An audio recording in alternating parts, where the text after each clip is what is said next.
Yes, I'll be sharing the word today. I just want to convince you to trust the word of God and to live by the word. Today, I just want to convince ourselves. We have people who are not here, who are only coming here on Sunday, who are not here on Friday and Saturday. Can I just see your hands? Okay, back on. So I will preach just for the sake of them. But again, it was preached on Friday and it was preached on Saturday. But again, since they are here, I have to preach. I will look at Matthew chapter 4. I will look at Deuteronomy chapter 8. I will look at Daniel chapter 6. As we are going there, I don't know, I don't remember if it was that clear, but there was a time someone was coming to preach. He said he saw a vision of this church being full. So was it you said? Ah, it's okay. And I don't know why, but more than well, brought it up 3 times this week. As I was praying, he brought that up, and also Pastor A, there was a prophecy through the interpretation of tongues. I forgot which month, but it was the extended prayer. And she was saying we are the light, and the light attracts. So I'm trying to say, those things they were brought into my mind, I think 3 times when I was praying this week. I think there's a certain routine, there's more shashota.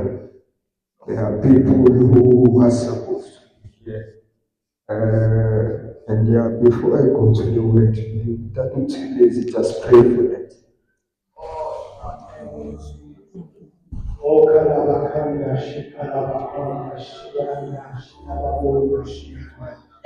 You have love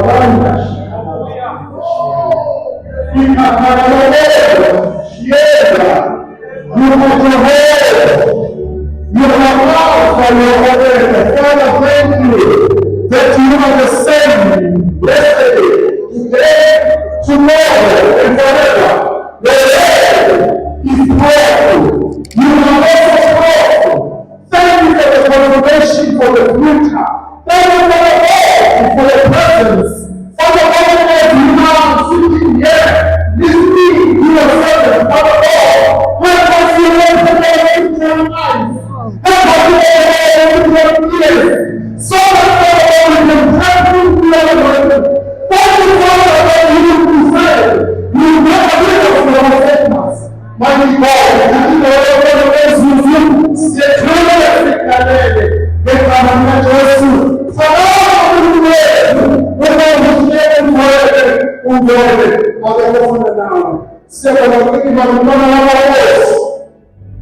I believe the Lord is going to go quickly. But Jesus, is see just the way that we have. And I am the so is see just the way that we have. And I am the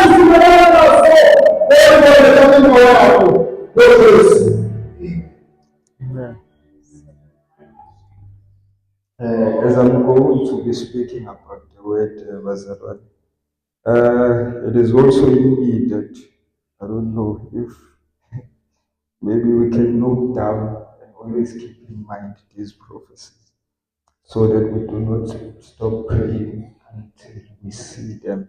Matthew chapter 4, verse 1 to 4.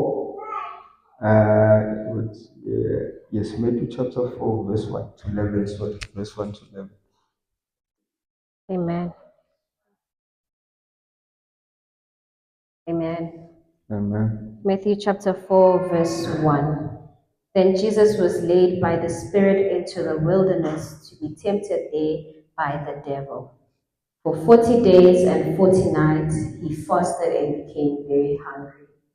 During that time the devil came and said to him, "If you are the Son of God, tell these stones to become loaves of bread." But Jesus told him, "No, the scriptures say, people do not live by bread alone, but by every word that comes from the mouth of God." Then the devil took him to the holy city Jerusalem, to the highest point of the temple, and said, "If you are the Son of God, jump off, for the scripture says, he will order his angels to protect you, and they will hold you up with their hands so you won't even hurt your foot on a stone." 7. Jesus responded, "The scriptures also say, you must not test the Lord your God." Next, the devil took him to the peak of the very high mountain and showed him all the kingdoms of the world and their glory. "I will give you all to you," he said, "if you will kneel down and worship me." 10. "Get out of here, Satan," Jesus told him, "for the scripture says, you must worship the Lord your God and serve only him." 11. The devil went away and angels came and took care of Jesus. Amen. Amen. Please go to Deuteronomy chapter 8. As you are going, may I just repeat Matthew 4, verse 4. Jesus answered, "It is written, man shall not live on bread alone, but on every word that comes from the mouth of God." Jesus answered, "It is written, man shall not live on bread alone, but on every word that comes from the mouth of God." Man shall not live on bread alone, but on every word that shall come from the mouth of God. Deuteronomy chapter 8, verse 1 Deuteronomy chapter until 8, 4. Yes, verse 1. until 4. "Be careful to obey all the commands I am giving you today. Then you will live and multiply, and you will enter and occupy the land the Lord swore to give your ancestors. Remember how the Lord your God led through the wilderness for those 40 years, humbling you and testing you to prove your character and to find out whether or not you would obey his commands. 3. Yes, he humbled you by letting you go hungry and then feeding you with manna, a food previously unknown to you and your ancestors. He didn't to teach you that people do not live by bread alone. Rather, we live by every word that comes from the mouth of the Lord. For all these 40 years, your clothes didn't wear out and your feet didn't blister or swell. Amen. Amen. Verse 11. Please go to verse 11. Amen. Verse 11. "But that is the time to be careful. Beware that in your plenty you do not forget the Lord your God and disobey his commands, regulations, and decrees that I am giving you today." Amen. Amen. Daniel chapter 6, verse 5.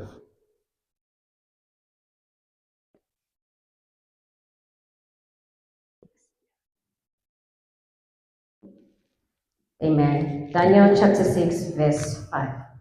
"So they concluded, our only chance of finding grounds for accusing Daniel will be in connection with the rules of his religion." Amen. May I read in my version?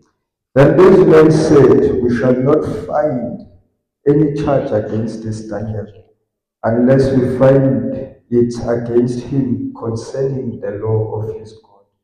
Can you just repeat that? Concerning the law of his God. Concerning the Concerning the law law of of his his God. God.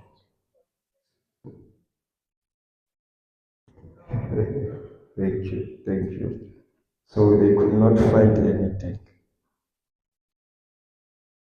except concerning the law of his God. Lihlizwi lakho lingcwele laphela, lihlizwi lakho linamandla Nkosi. Sifundise ngalo, siyane ngalo, sakhe ngalo Baba egameni likaJesu Kristu. Malibe ukuphila kithi, malibe amandla kithi. Nkosi, malisigcine, malisivikele, malisibiyele. Nkosi, makube yilo Jehova esingena ngalo, makube yilo esiphuma ngalo, makube yilo Nkosi esinqoba ngalo, makube yilo Jehova esikumemezelayo. In the name of Jesus Christ. Busa Nkosi kukho wonke, uyaphila, umuhle, ungcwele.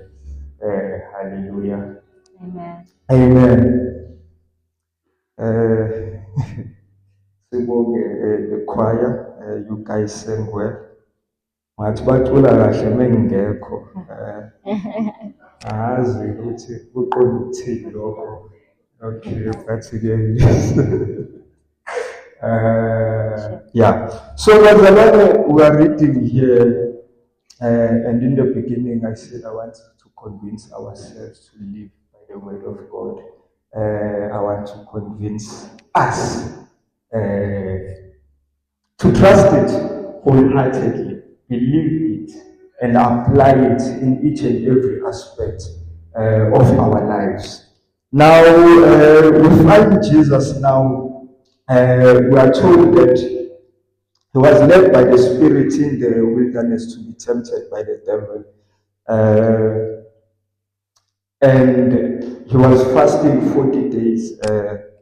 He's been in the presence of the Lord, but the devil comes after. I am reminded when I was going to get baptized, there's a statement my parents told me. They said, and I quote, njengoba sekubhabhadiswe wena, amantombazane ngeke ayeke ukuba mahle. Which was to say, I'll translate it, they were saying just because you got baptized, girls won't stop being beautiful, because there is the temptation. So they were just saying, putting it in me, just because now I'm committing my life, that doesn't mean that the world will change now and will change for me, will change for the better to make my way easier. But the temptations will always be there. We're coming from a revival. We're coming. Bundano spoke about a revival. We had a conference. We're still in the conference. But just because we were here, it does not mean that when we get out, things will be easier. We are still going to face those temptations. We are still going to face, people are still going, those workers, your fellow workers, co-workers, they still treat you the same way. Your family, if there are disputes, at times, the disputes are still there. As you walk, the temptations are still there. That is my point. As even though we've been here and we've been filled, we've been delivered, we've got the word and we've got the touch of the Holy Spirit. But as we go out, things are still going to be the same. We are the ones that have changed.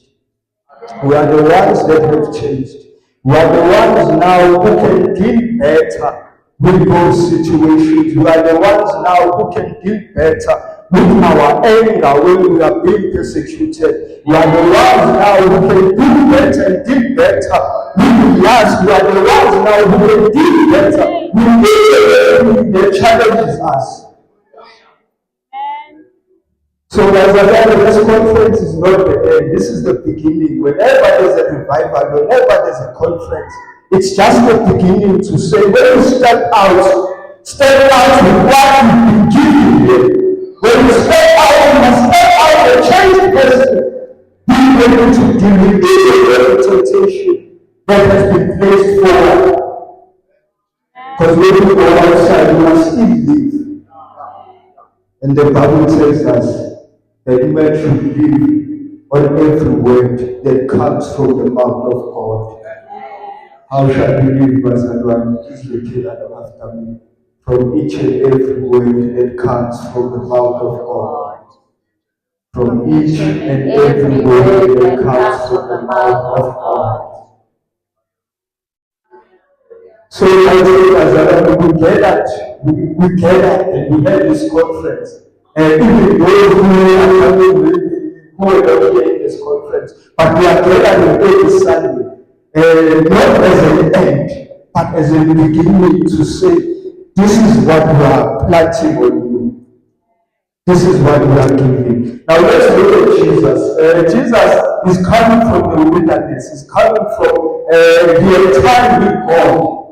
He was fasting 40 days and 40 nights, and the tempter Satan comes. He tempts him 3 times. He tempts him 3 times. And as I look at it, he's addressing 3 different, I'd say, desires. He first comes to his hunger. He says, turn this stone to bread. He says, now he tempts him again. He says, you must throw yourself down, and the angels will come. He's giving an opportunity to prove himself. That is an opportunity for pride. That is an opportunity to show that God is. And then he tells him again, with the riches of this world. And we will remember that in the parable of the sower, we are told that some people, they hear the word, but as they go out, the riches of the word, and because of the riches of the word is not sustained. He's tempted again 3 times. 3 different desires, and he responds with the word each time. Because this is how we should live, with the word. Each and every situation that we face, we must apply the word. And that is why, as I read the Bible, when we read John, 1 John chapter 2, it tells us that we should not love the world. Because these temptations, they come to test our love. The Bible tells us that those who love the world don't have the love for the Father. So it is 2 separate things.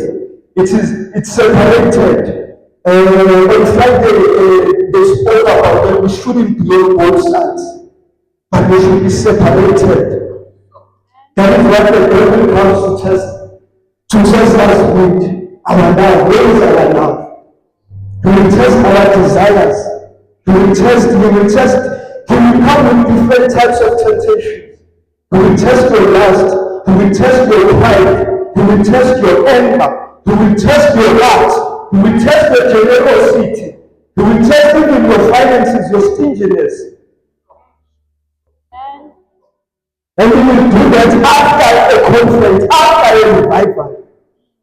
After, in fact, they will go out, maybe in an hour after church, the devil comes to tempt us.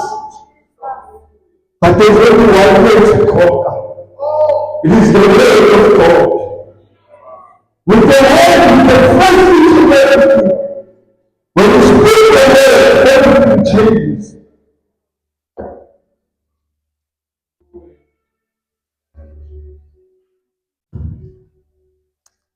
And Bazalani, just to put it, to emphasize on why we should, just to add on why we should take the word seriously. You know the devil attacks the word. We will remember that in the Garden of Eden, we do not hear about the serpent until God speaks a word to say, do not eat from this tree. They were fine with looking at the tree before. They were okay with the tree being there. They were never tempted by it. But as soon as God said, do not eat on this tree, the devil came to stand against that word. And suddenly they are tempted by the tree. We will remember Abraham that God said, a son shall come from him. And Isaac was promised. And we don't see any thought of Sarah saying that he must sleep with my servant. But after God spoke the word to say a son is coming from you, we find Sarah now having ideas. That is the devil standing against the word. We remember that when before Jesus was born, they said the Messiah is coming, but the devil wanted to kill him. Children from the ages of children come to stand against the word of God. Oh, but I'm here to tell you that the God of the earth grace. Oh,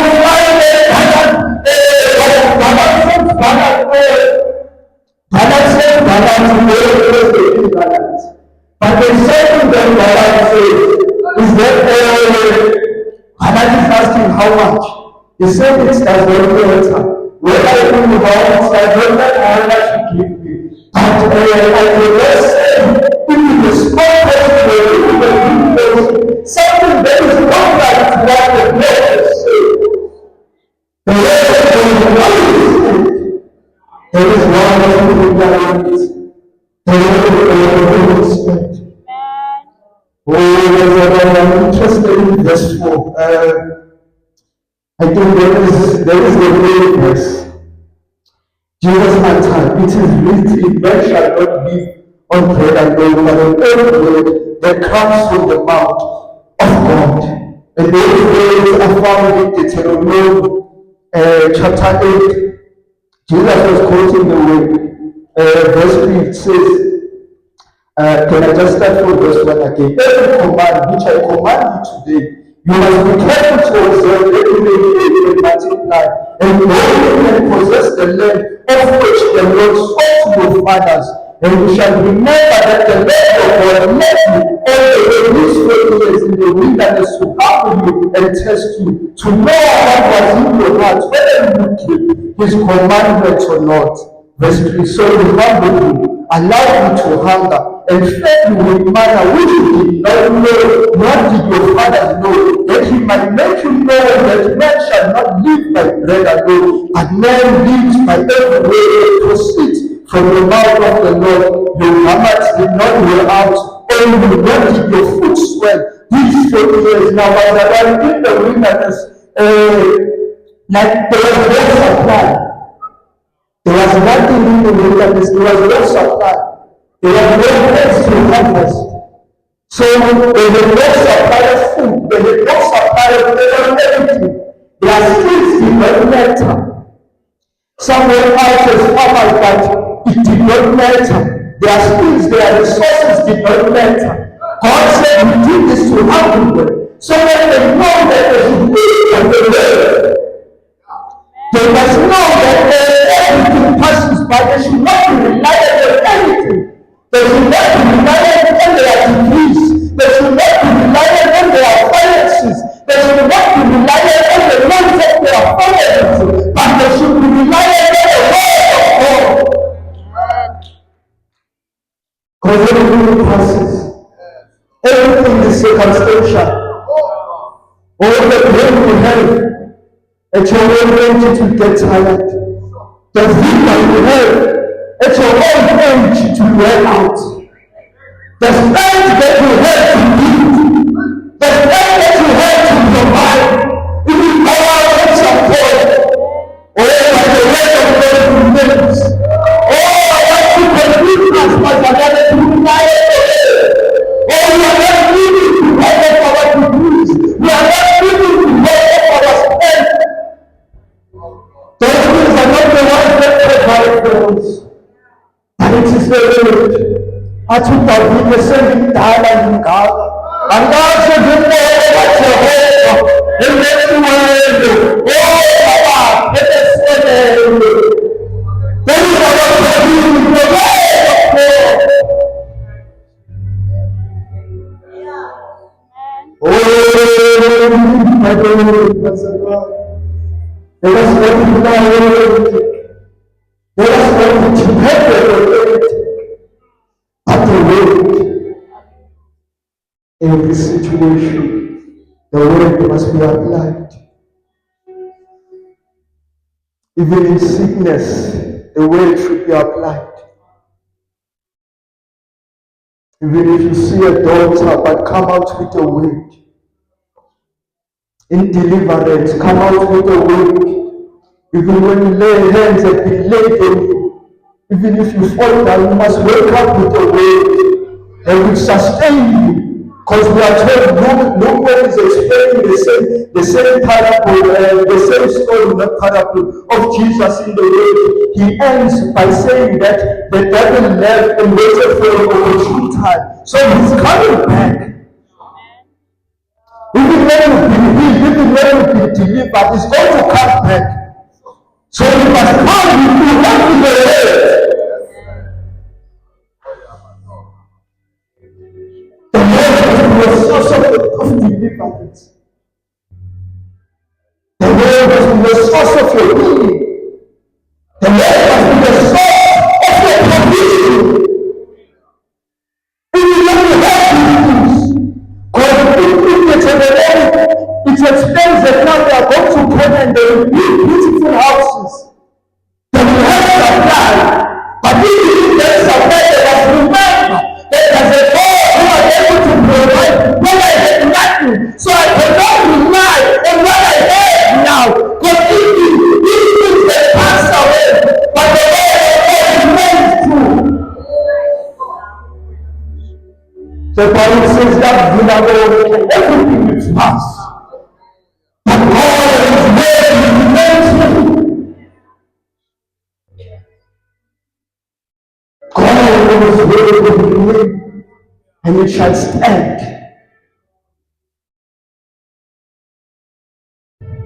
Oh, hallelujah. Amen. Oh, ayetekesiata. Oh, well. There's a man who lived by the word, Daniel and his friends. May you please just read that verse again. I want us to just look at them. I want us to just look at them.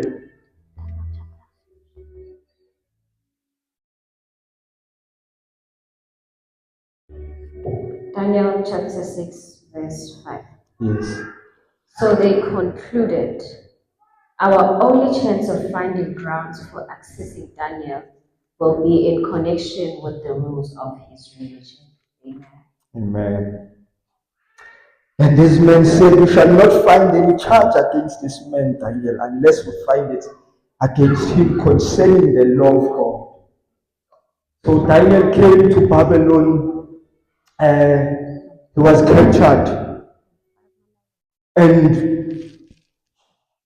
we know the story that there are multiple temptations that come.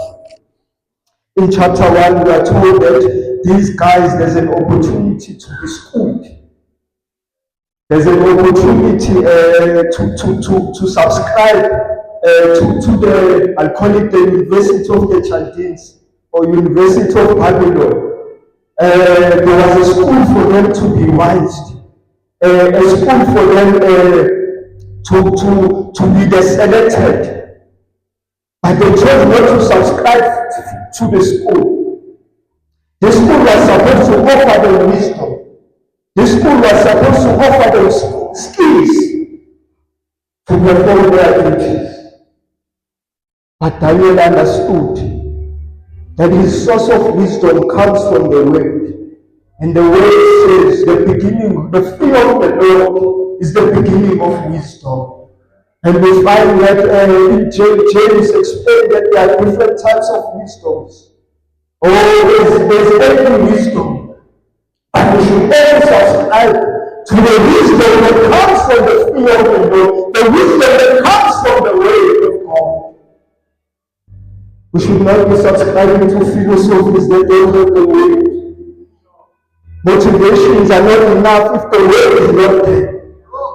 We should not be followers, blind followers of influencers who gives us philosophies and way of life and words of life, but the word is not there.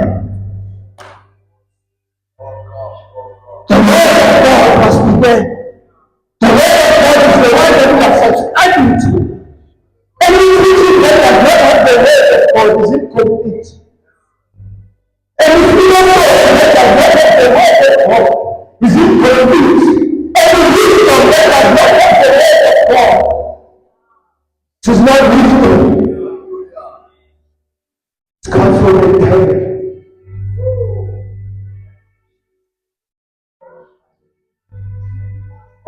anything that will follow, we must see the word of God in it. They were tempted to come now to experience their wisdom, but they chose the wisdom from God. They are tempted again.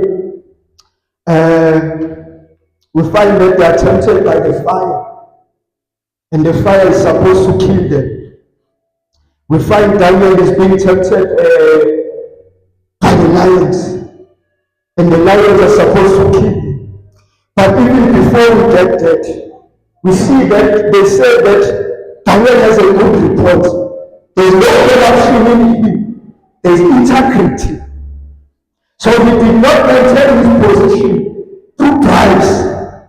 He did not maintain his position through connections with people. But he subscribed to the word. They had nothing against him. They said the only thing you can hold against him is the law concerning his God. The only thing that Daniel was concerned about was the law of his God. He did not rely on favors. He did not rely on faith. He did not rely on anything but the law of his God. He tempted them. He tempted. But still he does not fall. Because the word is engraved in him. Is it that the word that there is the land? There is the land of unbelievers. There is the land that place is not conducive to a believer. I told Joseph to lay his pursuit. There is my dream and I will call. We will not be taken out of this world. And we have the word to live by. We have the word to guide us. We have the word to shape us. We have the word to control our steps, to direct our steps. He's in this place and is offered. He's offered life. They say, oh, God, if you do not subscribe to this, you'll be thrown to the dead and you will be eaten. That is dead. Darius is offering life and death to Daniel. Life and death were offered in chapter 3 to the other 3 to say, if you don't bow, you'll be consumed by the fire. But they heard the word and they remember that in Deuteronomy chapter 8, life and death was also offered by God. And the same keep his commands. And this is your life. You shall live in this command. Oh, the blessing to make your faith. Don't believe your flesh, but your faith of this in the flesh and say.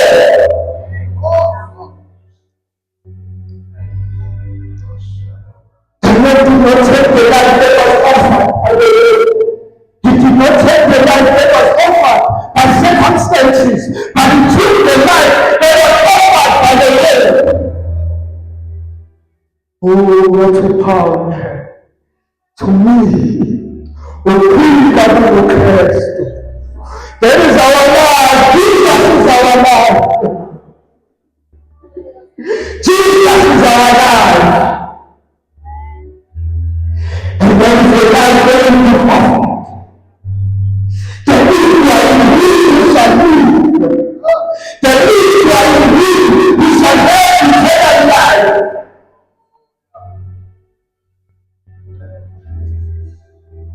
The life that the Lord offers does not matter. It perishes. As we just do, what will it help the man to gain the entire world and lose his soul? Oh, the life that was offered to us. Jesus Christ, the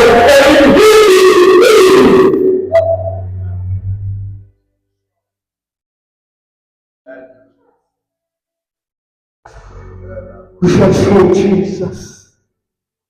Our duty is to show the Lord living in us. Our duty is to show Jesus. When someone asks us about an aspect of our life, we should be able to point it to the Lord. We should be able to point it to Jesus. That I am like this and this because of what the Word says. I remember when my very question was once asked by me at work, asked to me at work. We were fasting and the guy saw that, because we were working teams, that I hadn't been eating.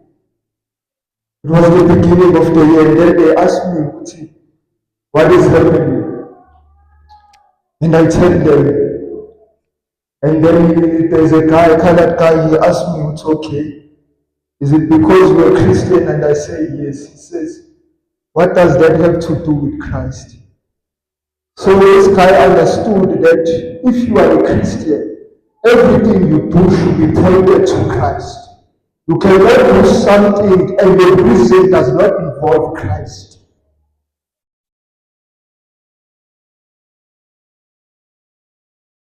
So I don't know if we can live our lives. We can point Christ on them. We can say, I am this and this because of Jesus Christ. I don't know if we can say I live like this because of the Lord Jesus.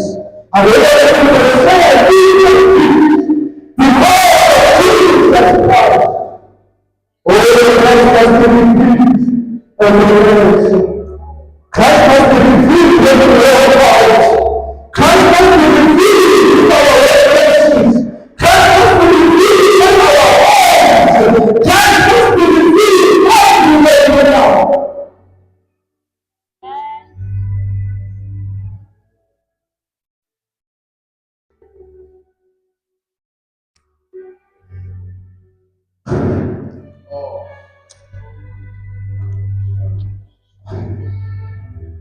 I just go Daniel chapter 9, my last point. Daniel chapter 9, verse 1 to 3. I'm speaking about living by the word of God. Living by the word of God. Amen. Amen. Daniel chapter 9, verse 1 to 3.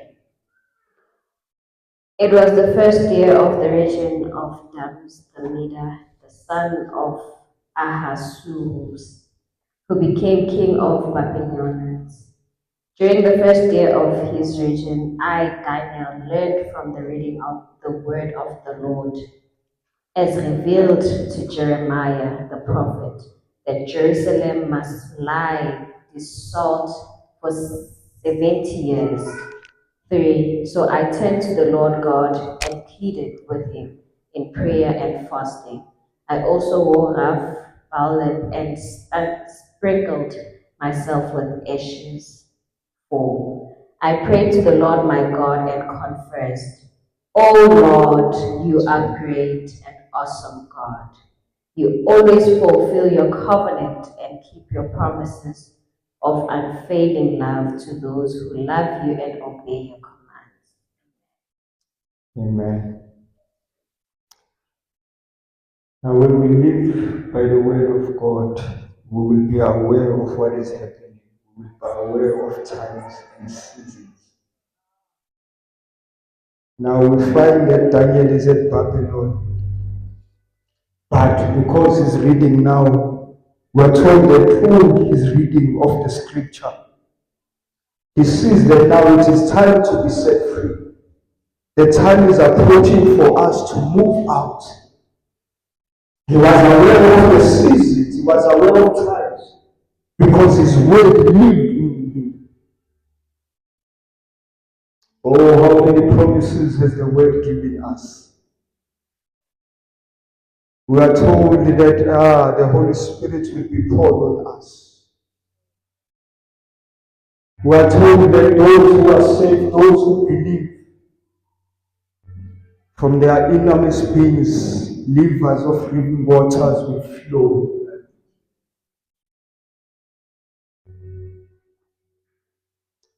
We are told that in the last days, like before Jesus comes, the word will be preached all over. That is how we should live. We should live with the word and understand the times that we are at. We should live with the word and understand the times we are at and act accordingly. We see that Daniel saw and he prayed.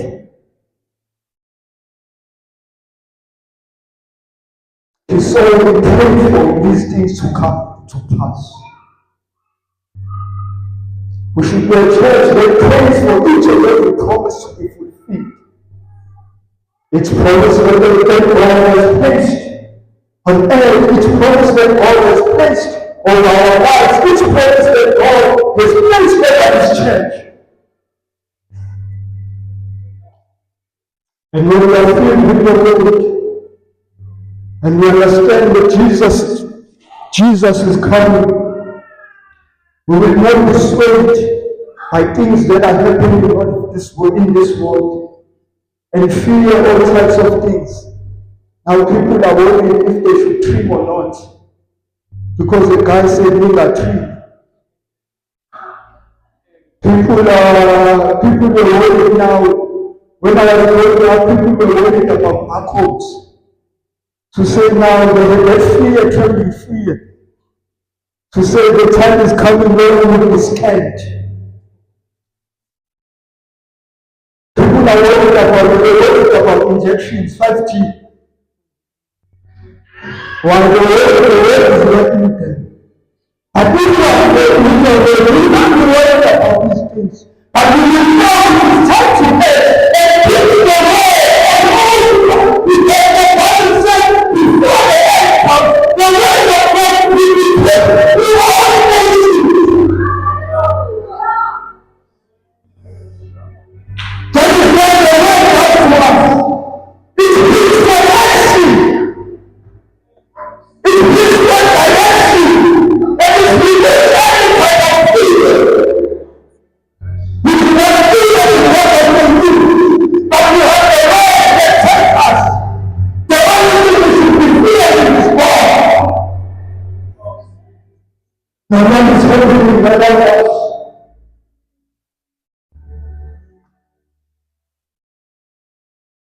We take a syllabus.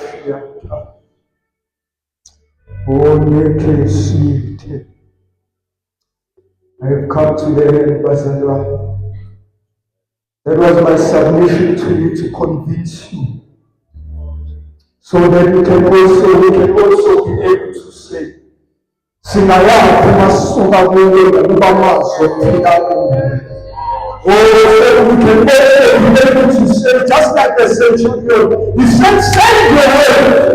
If you listen to one call, but send your word. Thank you, Lord. Oh, we have to convince you that you are going to live. You are going to the way. Oh, we have to try everything. We are told that the people of the pastor, or you can be shaken for this. But the man is not ready. Maybe they will tell you that you've been carrying for this. Maybe you've been sitting at night for this. But the Lord came after the people shaken for this. And that's what he said. The guy's immediately. Oh, let's try the way. Let's try the way. Let's try the way. Onde kesia. Onde kesia. God challenge us to